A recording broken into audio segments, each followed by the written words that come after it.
சண்டேனா நம்மளுக்கு நான்வெஜ்க்கு அடுத்தபடி ஞாபகம் வருது என்னது? சலூன். சலூன்னா என்ன இருக்கும்? ரோலிங் சேரு, கண்ணாடி, டிவி, ஸ்பீக்கரு, நியூஸ் பேப்பரு, பெஞ்சு இதானே.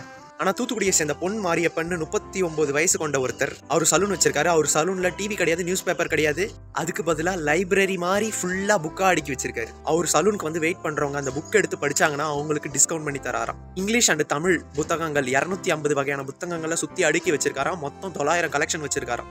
ஏன்னு இந்த மாதிரி அப்படின்னு கேட்டதுக்கு, தன்னோட குடும்ப சூழ்நிலை காரணமாக 8ஆவதோட என்னை படிப்பை விட்டு நிறுத்திட்டாங்க. எனக்கு ஆனால் படிக்கணும்னு ஆசை. ரொம்ப கஷ்டப்பட்டு கொஞ்சம் கொஞ்சமாக சேர்த்து வச்சு தான் இந்த சலூன் ஆரம்பித்தேன். என் சொசைட்டிக்கு ஏதாட்டும் உருப்படியாக ஒரு விஷயம் பண்ணணுன்ட்டு தான் இந்த மாதிரி நான் செட்டப்பே உருவாக்கினேன் அப்படின்னு சொல்கிறார்.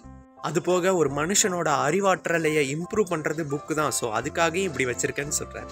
நல்லா இருக்குல்ல இவரோட இனோவேஷன். Happy Sunday. அடுத்த வீடியோவில் பார்க்கலாம். பாய். எப்படி சார்? நல்லா இருக்கு. சூப்பரா இருக்கா? நல்லா இருக்கு. அவர் வைக்கும்போது ஸ்டைலா இருக்கு, நம்ம வச்சோம்னா அந்த ஸ்டைல் வர மாட்டேங்குது. என்ன பண்றாங்க?